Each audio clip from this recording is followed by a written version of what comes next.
नमस्कार मित्रों, सत्य की विजय में आपका स्वागत है। मैं हूं विजय त्रिवेदी। बिहार के चुनाव सर पर हैं, वोटिंग होने वाली है और देश में और बिहार में राजनीति बिल्कुल गर्म है। महागठबंधन और जो एनडीए है, दोनों लोग अपनी-अपनी ताकत में लगे हुए हैं। एनडीए की नीतीश कुमार जी की सरकार पिछले 20 साल से लगातार बनी हुई है और बहुत सारे लोग इस बात से हैरान हैं कि नीतीश कुमार जी के खिलाफ एंटी इनकम्बेंसी की जो लहर होनी चाहिए थी, जो आमतौर पर होती है, वो नहीं दिखाई दे रही। तो क्या नीतीश कुमार जी की फिर से वापसी होगी? जो जेडीयू ने कहा कि 25 से 30 फिर से नीतीश, या महागठबंधन के तेजस्वी जी इस बार कुछ धमाल दिखा सकते हैं, उनकी लालटेन की रोशनी बढ़ सकती है। राहुल गांधी जी क्या करेंगे, चिराग पासवान साहब क्या करेंगे और भारतीय जनता पार्टी क्या सोच रही है, इस सब पर चर्चा करेंगे। हमारे साथ एक बेहद खास मेहमान हैं जो देश में पहली नॉन कांग्रेस गवर्नमेंट यानी जनता पार्टी गवर्नमेंट बनने के समय से आज जनता दल यूनाइटेड की सरकार तक सक्रिय हैं, समाजवादी हैं, जनता दल से जुड़े हुए हैं, बड़ी दमदार, ईमानदार आवाज है। केसी त्यागी साहब हमारे बहुत पुराने मित्र हैं। त्यागी साहब, बहुत-बहुत स्वागत है। मेरा सौभाग्य है बहुत कि धन्यवाद आपके आपका। साथ इस मौके पर हम बात कर रहे जी, हैं। जी। सर, चुनाव हो रहा है, सब लोग जेडीयू की तरफ से तो कहा ही जाएगा कि सरकार बन जाएगी। क्या आपको लग रहा है पहले चरण और दूसरे चरण को समझते हुए आज की तारीख में, क्या नीतीश कुमार फिर से मुख्यमंत्री बन रहे हैं? देखिए, एक तो विजय जी, पिछले 35 साल के का जो पॉलिटिकल डेवलपमेंट है बिहार का, उसको थोड़ा बैकग्राउंड में जाके देखना पड़ेगा। जी, लालू जी, नीतीश जी, शरद जी, रामविलास जी, हम सब लोग इकट्ठे थे और हम सब लोगों ने ही वीपी सिंह के नेतृत्व में जनता दल बनाया था। तो इतिहास गवाह है कि अगर शरद यादव और नीतीश कुमार के मैराथन एफर्ट्स ना हुए होते तो लालू जी मुख्यमंत्री नहीं बनते। उनके वीपी सिंह जी चाहते थे राम सुंदर दास को और जी, हम लोग चाहते थे लालू जी को, और इसी बीच में चंद्रशेखर जी ने भी बीच में एक कैंडिडेट दे दिया जिसकी वजह से हमारी जीत और थोड़ा आसान हो गई। और उसी बीच में मंडल कमीशन लगा जिसको लेकर के बहुत एग्रेसिव तरीके से लालू जी ने वहाँ कैंपेन शुरू किया। यहाँ मैं एक चीज जरूर कहना चाहता हूँ कि नीतीश कुमार और रामविलास सॉरी नीतीश कुमार का और लालू का एक बैकवर्ड पॉलिटिक्स का भी एक फर्क यहाँ समझना होगा। जी, वो कास्ट बार नीतीश कुमार नहीं चाहते थे। मंडल का इम्प्लीमेंटेशन जस का तस जैसा लालू चाहते हैं वैसा ही नीतीश वैसे चाहते थे, लेकिन वो सड़कों पे ले आए। मुलायम सिंह यादव भी दूसरे पिछड़े नेता थे, वो भी सड़कों पे नहीं लाए। और वहां पर बजाय क्लास वार होने के कास्ट वार होगी और जनता सड़कों पे आ गई। और उससे वोट तो बढ़ी, लेकिन समाज में कटुता भी बढ़ गई, वैमनस्य भी बढ़ गया। और मेरे को याद है 1991 का जब लोकसभा चुनाव हुआ है तो संयुक्त बिहार में 54 में से 48 सीटें जीत करके लालू यादव बन गए किंग मेकर, और वहीं से उनके पतन की भी शुरुआत हुई। इतनी एरोगेंस हो गई थी, इतनी एरोगेंस हो गई थी कि सबसे पहले तो नीतीश कुमार फ्रस्ट्रेट हुए और जॉर्ज के साथ मिलकर के 15-16 एमपी को लेकर के समता पार्टी बनाई। समता पार्टी बना दी। फिर हाँ जी, फिर शरद यादव, नीतीश कुमार, देवेगौड़ा, हम सब लोग निराश और परेशान हो गए उनकी वर्किंग को लेकर के। और वो एक अवसर पर अपने जो सीनियर्स थे उनको भी कुर्सी से हटा देते। नॉन गवर्नेंस ऐसी थी कि कैबिनेट की मीटिंगें ज्यादातर उनके घर पे होती। कोई कहता था कि कंस्ट्रक्शन सड़क, क्या मतलब है, क्यों करोगे, सशक्तिकरण करो पिछड़ों का, ये वो वगैरह वगैरह। एक सड़क, एक पुल, एक एक भी काम अगर उस बीच में हो, आज तो उनके सुपुत्र बड़ी बड़ी बात कर रहे हैं। और कास्ट फेडरेशन बन गई और कास्ट फेडरेशन अटैक करती थी एक दूसरे पे, बूथ पे पुराने आंकड़े उठाइए 300-400-500 लोगों का कत्ले आम होता था। तो उसी लॉलेसनेस में इनके खिलाफ जो है ये भी गलत प्रचार है कि विद्वेष से इनके खिलाफ चारा वाले में हुआ नहीं। उस समय देवेगौड़ा प्रधानमंत्री थे और सरदार जी, फेमस सरदार जी, आपको याद होगा, जोगिंदर सिंह, जो वो सीबीआई हेड थे। सीबीआई के जी, सीबीआई के हेड कर रहे थे। सीबीआई के हेड जोगिंदर थे, उन्होंने ही मुकदमा दर्ज किया था। और परिस्थितियां ऐसी बन गई कि उसमें वो फंस गए, उनकी जेल हो गई। लेकिन सबसे बुरा वक्त लालू जी की जिंदगी का वो था जब किसी पॉलिटिकल सिस्टम से निकले हुए पॉलिटिकल एक्टिविस्ट के बजाय उन्होंने अपनी धर्मपत्नी को बना दिया मुख्यमंत्री, और शरद यादव रामविलास उस दिन अलग हो गए। और वो इसके आरजेडी नहीं बनी थी जब तो जनता दल ही था, उसके पतन की शुरुआत। तो मैं यहाँ एक चीज और जोड़ना चाहता हूँ कि जो डायनेस्टिक पॉलिटिक्स है, whosoever big it may be, सबका एक ना एक दिन समाप्ति इसलिए होनी है। आखिर डेमोक्रेसी यूरोप में क्यों आई थी? किंगशिप में क्या कमी थी? राजा का बेटा राजा, राजा का बेटा राजा। लेकिन एक डेमोक्रेसी के लिए जो मूवमेंट वर्ल्ड वाइड चला उसमें था कि राजा का बेटा अच्छा होगा कोई जरूरी नहीं। और थर्ड वर्ल्ड कंट्रीज में भी जहां जहां डेमोक्रेसी है, तो ये जो डायनेस्टिक सक्सेशन है, it has become the part of the Indian politics also. और उसका एक अंजाम तो आपने वहां देख लिया। दूसरा, दुर्भाग्यपूर्ण तरीके से हम भी जुड़े रहे, हमने हरियाणा में देख लिया। तीसरा, हमने महाराष्ट्र में देख लिया ठाकरे बंधुओं का। तो वो भी अपने उतार पर है। इसी में मैं ये कहना चाहता हूं कि जब हम सब लोग अलग हो गए तो ये वो दौर है जब अटल अडवाणी एरा और जॉर्ज फर्नांडिस का है, जब एनडीए बनता है। और आप तो खूब इन दिनों सारी चीज रिपोर्ट करते थे।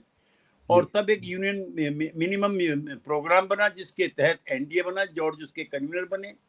और जो पहला एक्सपेरिमेंट था वो बिहार में हुआ। हमारी संख्या भी कम थी, लेकिन अटल जी इनकी कार्य प्रणाली से बड़े प्रसन्न थे और इन्हीं को मुख्यमंत्री बनाए। लेकिन वो 8-10 दिन चल पाए। उसके बाद 2004 आया, 2005 फरवरी, जब रामविलास ने अपनी पार्टी अलग बना के कह दिया कि मुस्लिम चीफ मिनिस्टर होना चाहिए।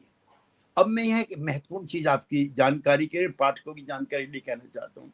जॉर्ज फर्नांडिस के घर पे मीटिंग हो रही है, हमारे भी संख्या पूरी नहीं है, एनडीए की मीटिंग हो रही है। तो एक नेता नाम लेना अच्छा नहीं है, वो दिवंगत भी हैं, कि कुछ अगर पैसे की व्यवस्था हो जाए तो 25-26 एमएलए टूट कर आने को तैयार।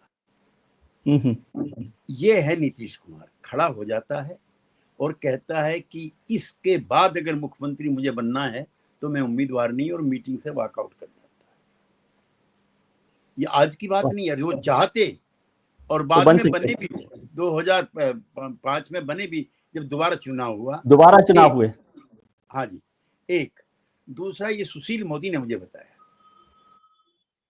कि कोई 2010 में कोई पूंजीपति थे मुंबई के, वो उनकी मदद करना चाहते थे, चुनाव में हुआ है। और सुशील मोदी जी स्वर्गीय, उनको लेकर के नीतीश जी के पास चले, ये मदद करना चाहते हैं, बड़ा अमाउंट है, जिक्र करना ठीक नहीं है। तो नीतीश जी कह रहे हमें काहे के लिए दे रहे हो? हेलीकॉप्टर बीजेपी ने दे रखा है, गाड़ी बीजेपी ने दे रखी है, पर्चे पोस्टर बीजेपी ने दे रखे हैं। अगर करना है तो जाकर के अरुण जी को करो, हमें क्यों कर रहे हो? और वो बड़ा अमाउंट भी लेने से इनकार कर देते हैं। तो मैं कह रहा हूं कि जो हमारी विरासत थी लोहिया की, जेपी की और कर्पूरी ठाकुर की, भी चरण सिंह जी की, वो इस सब चीजों से दूर थी। तो यही इसी ने नीतीश को डिफरेंट बना दिया। और जो समाजवादी आंदोलन पे जो 20 तरह के आरोप प्रत्यारोप लगे, उससे भी इसको बचा लिया। डायनेस्टिक सक्सेशन से बचा लिया, कास्टिज्म से बचा लिया, ईमानदारी से बचा लिया। और एक नया काम और जो मौका कर्पूरी ठाकुर को नहीं मिला था, नए बिहार के बनाने का। 2006 में, अब जो कहते हैं ना 10,000 रुपये दे दिए, 2006 में पहला आरक्षण होता है महिलाओं का, ग्राम पंचायत में, नगर निगम में, नगर पालिका में, ब्लॉक प्रमुखी में, बीडीसी में, 2006 में। 2007 में पुलिस में आरक्षण होता 35% महिलाओं का। अगर आप इस बीच में बिहार गए हो तो किसी भी पब्लिक मीटिंग में 1/3 से ज्यादा महिलाएं कांस्टेबल, हेड कांस्टेबल दिखाई देती है। फिर लड़कियों की शिक्षा का वहां 30% के बजाय 4-5 साल में 65% जो ड्रॉप आउट था वो कम हो गया था। सबको साइकिल मिली पढ़ने के लिए, लिखने के लिए। और भी कई काम हुए वुमेन एम्पावरमेंट के। और सबसे बड़ा काम, जिसको हमारे दिल्ली के कुछ पत्रकार दोस्त भी अनकंफर्टेबल फील करते हैं, वो है शराबबंदी। जिनके हाथ में शाम को अद्धा होता था शराब का, अब वो पालक लेके, सब्जी लेके घर आती है। और औरत पर जो होने वाले अत्याचार थे ग्रामीण क्षेत्रों में, वो बहुत कम हो गए, क्योंकि पति जो है, पुरुष जो है, शराब पी करके अपने सारे फ्रस्ट्रेशन, जो दिन भर समाज में अपमान झेलता है, वो घर आके अपनी पत्नी को उतारता है। तो महिलाओं में जो आज आंधी चल रही है, मैं आंधी वर्ड इस्तेमाल कर रहा हूं, वो सिर्फ और सिर्फ उसके इन कार्यों की वजह से उस पर विश्वास है। और महिलाओं के एक जत्था कहता है साहब शराबबंदी कराइए, हमारा मर्द जो है शाम को आता है और हमको मारता है, और घर में पैसे भी पढ़ाई लिखाई के नहीं बचे, वैसे भी वहां वीक इकोनॉमी है। तो इन सब चीजों ने नीतीश कुमार को सारे जो हमारे सोशलिस्ट लीडर थे, मैं भी उनमें से एक हूं, हमसे अलग कर दिया। एक नया, एक बिल्कुल आइडियल गांधी, जेपी, लोहिया, चरण सिंह, कर्पूरी ठाकुर की जो परंपराएं थी, नीतीश कुमार, कर्पूरी ठाकुर और चौधरी चरण सिंह, इन पे अपना मकान नहीं है शहरों में। तो ऐसे ही नहीं कोई नीतीश कुमार बन जाता, ऐसे ही नहीं वो बार बार जीतता है। और पहले दिन से हमारे दिल्ली के मित्र कहते थे एंटी इनकम्बेंसी, वहां प्रो इनकम्बेंसी है। तो यही तो सब लोग जानना चाहते हैं सर, यही तो सब जानना चाहते हैं कि भाई 20 साल बाद तो 5 साल में ही एंटी इनकम्बेंसी हो जाती है, बहुत सारी सरकारें 5 साल बाद ही नहीं आती हैं दोबारा, और 20 साल बाद भी एंटी इनकम्बेंसी नहीं हो, तो इसकी कोई बड़ी वजह तो हो सकती है। नीतीश इज डिफरेंट, उसकी कद काठी का एक भी नेता किसी पॉलिटिकल पार्टी में नहीं है। लालू जी हैं, वो डिस्क्रेडिटेड है। समाजवादी आंदोलन का कोई नेता जो नारे लगाते धन धरती बट के रहेगी, भूखी जनता चुप न रहेगी, उसका जो नायक था वो जेल में बंद रहेगा। 26 साल की सजा हो चुकी है लालू जी को, और ऐसा भी कभी कल्पना की थी? कांग्रेसियों से तो हमें कोई उम्मीद थी नहीं, वो तो इसमें भ्रष्टाचार में आकंठ डूबे हुए थे। लेकिन जेपी, जहां आंदोलन भ्रष्टाचार के खिलाफ हुआ था, नौकरी दोगे और जमीन लिखवाओगे, ड्राइवर का फोन है, ऐसी हमारी कल्पना से बाहर था। इसने नीतीश को डिफरेंट बनाया, इसी ने नीतीश को एतबार के काबिल बनाया, और आज वही एंटी इनकम्बेंसी प्रो में बदल गई। सर ये बिल्कुल आपने ठीक बात कही है, और लालू और नीतीश को जैसे आपने डिफरेंशिएट किया वो भी महत्वपूर्ण है, क्योंकि खासतौर से जेपी मूवमेंट को याद करूं तो जेपी मूवमेंट की जितनी खास बातें थी, चाहे वो कास्ट को लेकर हो, चाहे वो करप्शन को लेकर हो, या परिवारवाद को लेकर हो, वो तीनों ही जेपी के ज्यादातर चेले जिनको कहते हैं या जो उस मूवमेंट में रहे, वो उसको अपना लिया। और लालू जी उसका सबसे बड़ा उदाहरण माने जाते हैं। नीतीश जी उससे थोड़ा सा अलग तरीके से, डिफरेंट तरीके से रहते हैं, ना वो वंशवाद पर है, ना उन पर भ्रष्टाचार के आरोप लगे हैं। तो ये बात तो हो गई, लेकिन जो नीतीश जी पर बार बार चर्चा हुई, आपने लालू जी और नीतीश जी की दोस्ती का भी जिक्र किया। पिछले 20 साल में ये हुआ कि कई मौके आए जब नीतीश जी ने भारतीय जनता पार्टी का साथ छोड़ा और लालू जी का साथ लिया, या दूसरा जो भी गैर बीजेपी संगठन है उसको लिया, और उनकी छवि में एक नाम जुड़ गया, पलटू राम। इसको आप कैसे देखते हैं? देखिए, ये दुर्भाग्यपूर्ण घटनाक्रम है जिसका जिक्र करूंगा तो फ्रेंडली पार्टी के साथ भी हमें अनफ्रेंडली होना पड़ता है। 2014 में तो अडवाणी जी ने भी इस्तीफा दे दिया था, माफ करना, मैं उस अध्याय को दोहराना नहीं चाहता, या उसके जरिए को मोदी जी के व्यक्तित्व और कर्तृत्व पे कोई उंगली भी नहीं उठाना चाहता। एक तो वो दौर है, उसमें अलग होते हैं वो। और फिर मैं कहता हूँ देश का अकेला नेता है। जब मोदी जी के आंधी में सारे देश में सब पार्टी चुनाव हार जाती हैं, देश में अकेला मुख्यमंत्री है नीतीश कुमार, जो मुझको भी फोन करके कहता है, प्रेस को भी कहता है कि हम आभाहीन हो गए हैं, लिहाजा मुख्यमंत्री पद पे नहीं रहते। और हारने के तुरंत बाद उन्होंने मुख्यमंत्री पद त्याग दिया, और अपने परिवार के आदमी को नहीं, जो समाज का अंतिम व्यक्ति है, मांझी जी, जिनके बारे में कहा, हाँ जी, जो सबसे मुशर जाती है, जो चूहे भी खाते हैं, ऐसा भी उनके बारे में किदवंतियां हैं, उसको बना दिया। अपने बेटे को, भाई को, बहन को नहीं बनाया। It makes him different from all the political party, from all the political leader. एक तो ये है जब हम अलग हुए। फिर जो पुराने अनुभव थे, मैं उसको डिफेंड नहीं करना चाहता हूँ, दुर्भाग्यपूर्ण घटनाक्रम है। दोबारा हमारा लालू जी के पास जाना, दोबारा फिर हमारा लालू जी के पास जाना, लेकिन ये असुविधाजनक राजनीति विजय जी हर पॉलिटिकल पार्टी कर रही है। कांग्रेस का मैं बताऊं, बीजेपी की जो हमारी मित्र पार्टी है, उसने अपनी अलायंस बदले जम्मू कश्मीर में 2-2 बार। ममता जी के साथ वो थे, बीएसपी के साथ वो थे, हमारे साथ वो थे, हमारे साथ में नहीं थे। डीएमके जो सबसे पहला नेता टीडीपी है, जो गुजरात के बाद सबसे पहले इस्तीफा देता, आज वो ट्रस्टी डलाई है। तो ये भारतीय राजनीति की जो अस्थिरता है, ये उसके दौर से निकली हुई सुविधा या असुविधाजनक परिस्थितियां हैं, और सभी पार्टी पलटू राम हो गई हैं इसमें। नीतीश को अकेले दोष देना ठीक नहीं, बिल्कुल ठीक बात है। लेकिन आपने कहा भाई नीतीश डिफरेंट है, इसलिए लोग सवाल करते हैं। सब लोग तो हाँ। बदल जाते हैं, रोज कुछ करते हैं।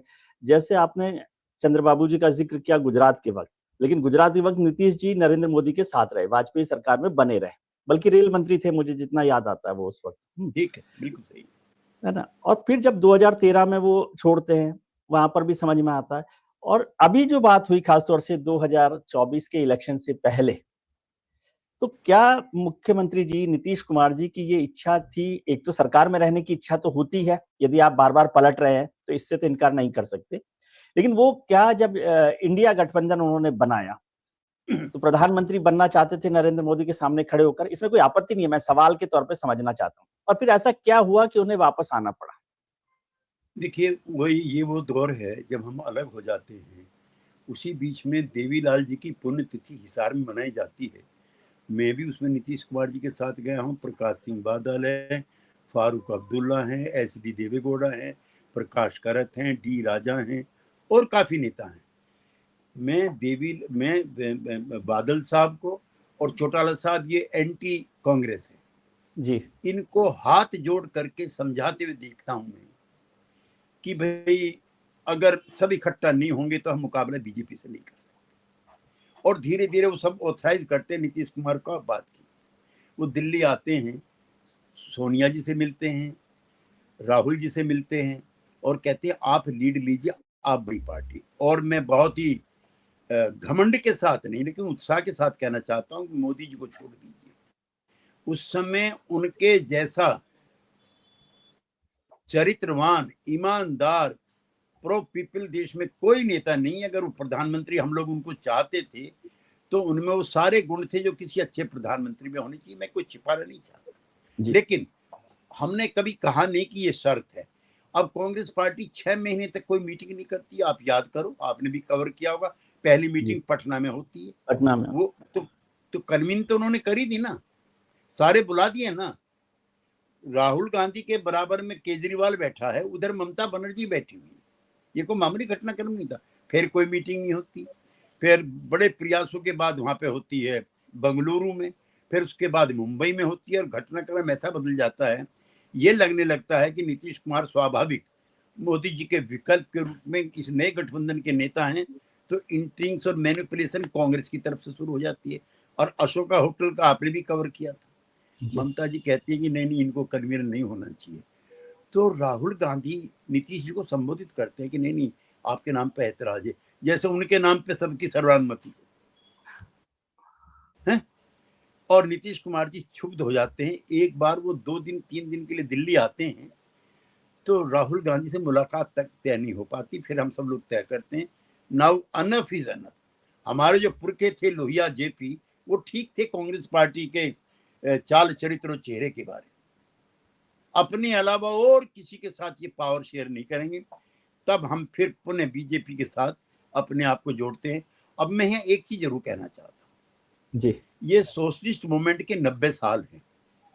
लोहिया जेपी नरेंद्र देव ने अब से 90 साल पहले पटना के इस्लामिया विद्यालय में जगह में ये सोशलिस्ट पार्टी बनाई थी। 1 साल बाद, और एक चीज और मैं कह दूं, गांधी, जवाहरलाल और सरदार पटेल, इन तीन को छोड़ दीजिए, जेपी, नरेंद्र और लोहिया से बड़ा नेता कांग्रेस में कोई नहीं था। कोई नहीं। इसलिए ये गांधी के मने करने के बाद भी 48 में कांग्रेस पार्टी से अलग हो जाते हैं। और जो गैर कांग्रेसवाद लोहिया देते हैं नारा, उसमें इनको साथी के रूप में मिलते हैं दीनदयाल उपाध्याय। और 67 में गैर कांग्रेसवाद के चलते 8-9 राज्यों में गैर कांग्रेसी सरकारें बदली। और ये भी ध्यान रखिए विजय जी, उसमें कम्युनिस्ट पार्टी भी शामिल है। यूपी में जो सरकार बनी चरण सिंह जी की, वहां पर जो गोविंद नारायण सिंह की मध्य प्रदेश में बनी, उसमें सीपीआई के लोग कैबिनेट के मेंबर थे। तो जो गैर कांग्रेसवाद था वो था जो सोशलिस्टों का था, लोहियावादियों का था। बीच बीच में जिसका आपने जिक्र किया ये होता रहा, लेकिन जनसंघ के साथ हम आज से नहीं 50 साल से काम कर रहे हैं। इमरजेंसी में जेल में हमारे बराबर में सीपीआई सीपीएम या कांग्रेस के नेता नहीं थे, यही थे। मेरे साथ तो रामलाल जी थे, और छोड़िए जनसंघ के लोग थे। नहीं, रामलाल जी मेरे साथ थे जेल में, मेरठ जेल में था मैं। इसलिए हमारे साथ उनको कुछ सवालों पर हमारे उनके विश्लेषण में, हमारे उनके आंकलन में फर्क है। हम तो J&K वाले पे वॉकआउट कर गए, तो आप तो गवाह जी। यूनिफॉर्म सिविल कोड पे हम अब भी मानते हैं, जितने स्टेक होल्डर्स हैं सबके साथ बातचीत करना चाहिए। और एक और चीज मैं पहली बार आपके चैनल पे कहना चाहता हूँ, बहुत कंजूसी के साथ, नरेंद्र मोदी जी ने, उनकी सरकार ने पिछले 10-11 वर्षों में जिस तरह से जनहित की योजनाएं बनाई हैं, अगर उसको प्रचारित प्रसारित करके भी एनडीए वोट मांगे तो भी जीत सकता है। उत्तेजनात्मक, भावनात्मक नारे उठा करके सोसाइटी में किसी तरह की अफरा तफरी हो, उसकी आवश्यकता नहीं। मैं बहुत जिम्मेदारी से कहता नहीं, लेकिन आपके मित्र लोग तो कर रहे हैं ना, उत्तेजना फैला रहे हैं ना। लेकिन मैं एक सवाल फिर से, क्योंकि आप बहुत अनुभवी हैं और आपका उस स्तर पर बड़ी वो रही है दखलंदाजी, मैं फिर से इंडिया ब्लॉक पर एक चीज सवाल पूछना चाहता हूं कि क्या कांग्रेस थी या ममता बनर्जी जिनको जिम्मेदार मानते हैं आप इंडिया ब्लॉक को खत्म करने का? और दूसरा, क्या आपको आज भी लगता है कि यदि वो इंडिया ब्लॉक रहता, नीतीश जी के नेतृत्व में वो चुनाव लड़ता, तो राजनीतिक परिदृश्य, राजनीतिक सिनेरियो दूसरा होता? क्या बीजेपी को हराया जा सकता था? देखिए, बीजेपी की का तो 70-75 के करीब सीटें विद नीतीश कुमार भी कम हो गई थी। इससे ज्यादा कोई और आलोचनात्मक या नकारात्मक टिप्पणी मैं नहीं करना चाहता। लेकिन मोदी जी के अलावा समूचे गठबंधन में इनसे ज्यादा तेजस्वी नेता उस समय कोई नहीं था, और कांग्रेस पार्टी को भी एक्सेप्टेबिलिटी और रेस्पेक्टेबिलिटी दिलाने का काम सिर्फ हमने और नीतीश कुमार ने किया था। कोई इनके साथ बैठने को तैयार नहीं था। केजरीवाल ने मना कर दिया था, चौटाला ने मना कर दिया था, बादल ने मना कर दिया था, और ममता बनर्जी ने मना कर, सबको बुला बुला करके हमने इकट्ठे किए थे। जो आज ये इंडी गठबंधन बोल रहे हैं, ये तो नीतीश कुमार की देन है। इनकी अनटचेबिलिटी हमने खत्म की। इनके साथ कोई मीटिंग करने को तैयार नहीं था। लेकिन भाई, अपने और अपने परिवार के अलावा, मैंने बताया ना, 2 दिन तक नीतीश कुमार जी दिल्ली में थे, और कुंवर साहब के पास टाइम नहीं था मिलने का। प्रशांत किशोर उस समय हम लोग के साथ थे, वो गवाह है, उनका भी आना जाना काफी था उस समय राहुल गांधी के पास जी। तो एक डायनेस्टी ही सिर्फ राज्य करने के लिए बनी है। भाई, हम लोग तो, माफ करना, हम तो परिवारवाद के, हम तो बहुत कटु हो जाएगा, भगवान का भी परिवारवाद नहीं होना चाहिए। ठीक है। अब ये हम समझना लव कुश जी। राम अब ठीक कुछ है, लोग लव कुश नहीं। जी, जी। कुछ लोग कहते हैं कि जब पिछली बार के चुनाव में 2020 में बीजेपी को ज्यादा सीटें मिली और इनको जेडीयू को कम सीटें मिली, उसके बाद भी प्रधानमंत्री जी ने और अमित शाह जी ने उन्हें मुख्यमंत्री बनाया। ये भी सच है, कहा जाता है, जो आपको ज्यादा जानकारी होगी, कि नीतीश जी ने मना किया था कि वो नहीं चाहते, ठीक बात है ना? तो क्या अब ऐसा नहीं लगता बीजेपी के नेताओं का, जिनसे मेरी बात हुई, वो ये कहते हैं कि भाई ये तो नीतीश जी को कहना चाहिए कि अब मैं मुख्यमंत्री नहीं बनूंगा, और बार बार ये बात आ रही है क्योंकि बीजेपी से ये सवाल हो रहा है, क्या आपको लगता है कि नीतीश जी को ही मुख्यमंत्री बनना चाहिए इन चुनावों के बाद, यदि एनडीए की सरकार बनती है? एक तो मैं आपके पहले सवाल का जवाब दे दूं जी। 34 सीटों पर हम एलजेपी की वजह से हारे। एक चीज ऑन रिकॉर्ड कह दूं आपको, कम लोगों को जानकारी है, एलजेपी का जेडीयू का कभी कोई सीटों का तालमेल नहीं रहा। उनका सीटों का तालमेल बीजेपी के साथ था। तो बीजेपी की जिम्मेदारी थी ना, बड़ी पार्टी होने के नाते एलजेपी को अपने साथ लाने की। उनको जी। खुला छोड़ दिया और उसने हमको हरवा दिया। एक कुशवाहा जी की पार्टी लड़ी हम लोगों के खिलाफ, वो भी बीजेपी की सहयोगी साथी पार्टी थी। उसकी वजह से हम कोई 36 सीटें हारे हैं। और मैं विजय जी, मैं कोई टॉल टॉक नहीं आपके सामने करना चाहता, 80 से कम सीटें इस बार जेडीयू की नहीं आएंगी। नंबर 1, ये बीजेपी की उदारता थी, मैं उनकी तारीफ करना चाहता हूं कि हमारी संख्या कम होते हुए भी उन्होंने नीतीश जी को मुख्यमंत्री माना। हालांकि 3 दिन तक नीतीश कुमार जी ने मना कर दिया, मैं मुख्यमंत्री नहीं बनना चाहता। अब मैं आपके जरिए अपने भाजपा के मित्रों से भी और भी दूसरे जगह से पूछना चाहे, इफ नॉट नीतीश देन हूं? उनकी कदकाठी की बात छोड़ दिए, उनके घुटनों तक का भी कोई नेता बिहार में इस समय हो तो उसको बना दीजिए। और आज जो वोट पड़ रहा है सही है, उसमें नीतीश जी के नाम पे पड़ रहा है। जो केंद्र सरकार ने जो मदद की है, आप याद करो जब बजट आया था इस बार, तो कांग्रेस पार्टी के एक नेता ने कह दिया था तो बिहार का बजट है, इतना पैसा इस बीच में गया है, उसको हम एप्रिशिएट करते हुए प्रणाम करना चाहते हैं दिल्ली की सरकार को। लेकिन अगर नीतीश नहीं तो एनडीए को बहुमत नहीं बिहार में, उनके नाम पर वोट पड़ रही है। नहीं, एनडीए क्यों आप बोल रहे हैं? मतलब नीतीश कुमार के नाम पर वोट पड़ रहे हैं, आप ये कह रहे हैं ना? हाँ, नीतीश कुमार के नाम पे एनडीए को वोट पड़ रही है। और ये कहकर के मैं प्रधानमंत्री की लोकप्रियता और केंद्र सरकार की जो पोषित योजनाएं हैं उनको अंडर एस्टिमेट नहीं कर रहा। ठीक है, वो ठीक है। लेकिन दो बातें हो गई। आपने जैसे 2020 के चुनाव में बोला कि एलजेपी की वजह से हारे और उपेंद्र कुशवाहा, और वो दोनों उनके पार्टनर थे। तो क्या इसको मैं ऐसे समझूं राजनीतिक तौर पे कि बीजेपी के इशारे पर वो लोग थे जिन्होंने जेडीयू को हराने का काम किया, या बीजेपी ने इशारा नहीं भी किया तो बीजेपी ने नहीं रोका? रोकना चाहिए था एज ए फ्रेंडली पार्टी। एक तो रामविलास जी जब हमसे अलग हुए हैं वो इंडिपेंडेंटली लड़ते रहे, फिर उन्होंने बीजेपी से गठबंधन किया, उसमें हम कहीं नहीं थे कभी भी किसी स्टेज पर। ये पहला मौका था जब इस बार हम चुनाव साथ लड़ रहे हैं, तो वो दुर्भाग्यपूर्ण परिस्थिति थी। एक तो बड़ी पार्टी होने, आपकी बात से मुझे लग रहा है कि जख्म अभी भरे नहीं है एलजेपी एंड जेडीयू के बीच के, और इसका फायदा नुकसान भी इस बार हो सकता है। नहीं, कोई नुकसान नहीं है। चिराग में और हमारी पार्टी में कोई मिसअंडरस्टैंडिंग एज ऑन टूडे नहीं है, लिहाजा मुझे नहीं लगता कि कोई नुकसान होगा। एक चीज और जिसका हमें फायदा हो रहा है,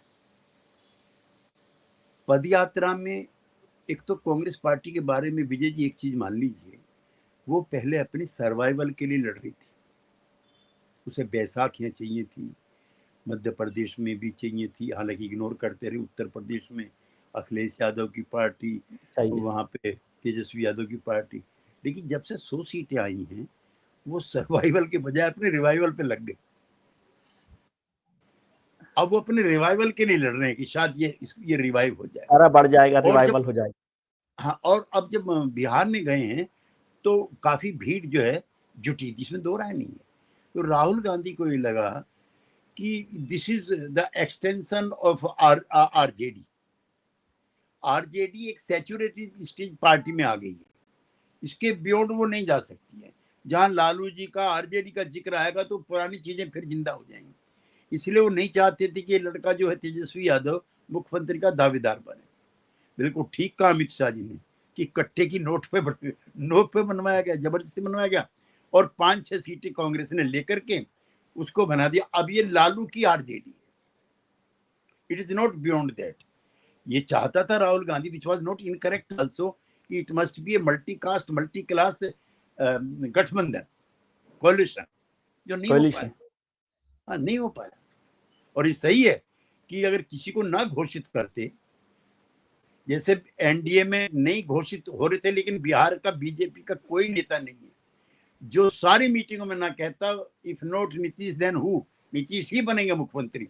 रीजनल लीडर्स का ये ऑल इंडिया पार्टी वाले में सिर्फ अमित शाह जी का एक वक्तव्य है जिसको लेकर के मीडिया के मित्रों ने भी और विरोधी पार्टियों ने भी काफी हल्ला गुल्ला किया है। नहीं, लेकिन अब भी उन्होंने तो नहीं कहा ना सर, हमको आप हमसे नाराज हो जाइए आप, लेकिन अमित शाह जी ने या नरेंद्र मोदी जी ने तो नहीं कहा अब भी कि भाई नीतीश कुमार ही मुख्यमंत्री बनेंगे। आप भले ही ये सवाल करें कि if not Nitish then who. हाँ, ये साफ साफ भी तो कह सकती है बीजेपी, ये बात साफ साफ भी तो बीजेपी, मान लीजिए त्यागी जी को, केसी त्यागी को, नीतीश कुमार को बीजेपी ने कह दिया कि भाई आप ही बनेंगे मुख्यमंत्री, ऐसा मैं समझता हूँ, मान लीजिए, तो विजय त्रिवेदी को या मीडिया को ये साफ सार्वजनिक तौर पे कहने में क्या दिक्कत है? देखिए, इस सवाल का जवाब तो हमारी मित्र पार्टी के जो शीर्ष नेता हैं वो बेहतर दे सकते हैं, लेकिन उन्होंने किसी ने ये भी नहीं कहा कि नीतीश जी नहीं बनेंगे। इसको भी हम पॉजिटिवली लेते हैं।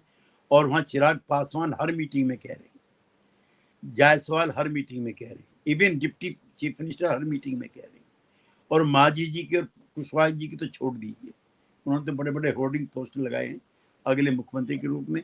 और विजय जी होपफुल्ली जिस तरह का हम लोगों का 50-60 साल का काम करने का अनुभव बीजेपी के साथ रहा है, जनसंघ के साथ रहा है। बहुमत आएगा और नीतीश जी ही मुख्यमंत्री बने। और जेडीयू सबसे बड़ी पार्टी होगी आपके हिसाब से? ये मैंने नहीं कहा। 80 मेरी सीटें इच्छा मतलब? है, मेरी इच्छा है। अच्छा, नहीं आपको और हर संभावना बार नहीं लग रही? है जी, संभावना नहीं लग रही इसकी, क्योंकि जेडीयू के साथ नीतीश कुमार जी की एंटी इनकम्बेंसी नहीं है, और वो जो क्विंटल बाबा जो थे वो 10,000 ही बाबा हो गए। देखिए उनके साथ भी हमारा काफी कई साल, अब मैं कोई ज्यादा नकारात्मक टिप्पणी नहीं करना चाहता। वो मोदी जी के बराबर वाले कमरे में 2 साल रहे अहमदाबाद, 2-2.5 साल वो नीतीश जी के बाजू वाले कमरे में सोए हैं, और नीतीश जी अपने पुत्र की तरह से मानते थे, ऐसा उन्होंने खुद कहा। लेकिन भी माफ करना विजय जी, आप बहुत अच्छे पत्रकार हैं, लेकिन मेरे से अच्छे पॉलिटिकल एक्टिविस्ट नहीं हो सकते। नहीं आप हैं मैं अच्छे, क्या आप नहीं नहीं है पॉलिटिकल एक्टिविस्ट? नहीं, मैं कह रहा हूं कि हमने इतनी तकलीफों में रह करके एक मुकाम बनाया है, आपने लिखाई पढ़ाई करके अपने ही मुकाम बनाया, तो मेरे लिए ये काम ठीक है, आपके लिए ये काम ठीक। उनको गलत फहमी ये हो गई कि जब मुख्यमंत्री प्रधानमंत्री मैं बनाता हूं तो मैं क्यों खुद ना बन जाऊं। अच्छा, एक नया डिस्कोर्स के साथ, नैरेटिव के साथ वो वहां आए थे, जो कोई भी आइडियल पॉलिटिकल लीडर अपने आप को क्लेम करता। केजरीवाल जी ने नहीं क्लेम किया था दिल्ली में, जी। और मकान, बड़ा मकान होना चाहिए। मकान बड़ा क्यों होना चाहिए? आप तो सड़कों पे रह करके नेता बने थे ना, नेता बने आपके थे। ऊपर तो ऊपर साया भी नहीं था। अब आपको बड़ी कोठियां चाहिए। तो जो गांधी का था सादी जिंदगी जीने का, वो आजादी के बाद कांग्रेस ने खत्म किया। धीरे धीरे उसकी बीमारी में हम सब लोग आगे। अब मैं देखता हूं, मैं दोनों सदनों में मेंबर रहा हूं, मैं देखता हूं कि बड़ा मकान, बड़ी कोठी के लिए कई लोग आत्मदाह करने को तैयार हैं एमपी, और जो झुग्गियों में से निकल करके आए हैं। तो ये जो आजादी के बाद ये जो दौर चला है, कितना दुर्भाग्यपूर्ण है। और वो भी थर्ड वर्ल्ड कंट्री के, उसके लिए यूरोप में, अमेरिका में ऐसा नहीं है। मैं लंदन गया तो वहां का जो भूतपूर्व प्रधानमंत्री है वो ट्रेन से उतर रहा है। यहाँ मुमकिन है क्या? अपना ब्रीफ केस भी लिए हुआ। तो हमने गांधी को भी भुला दिया, माफ करना, जो उनकी टीचिंग्स सर थी। गांधी को केवल ट्रेन के लिए नहीं बड़े बंगले के लिए नहीं बुला दिया, आनंद सिंह के लिए भी तो बुला दिया आपने। हाँ, वो भी एक चैप्टर है, और वो भारतीय राजनीति का ये दुर्भाग्यपूर्ण चैप्टर है। और नीतीश की पार्टी में, कर्पूरी की पार्टी में, लोहिया की पार्टी में तो किसी भी टेंटेड पेंटेड आदमी का कोई स्थान होना ही नहीं चाहिए।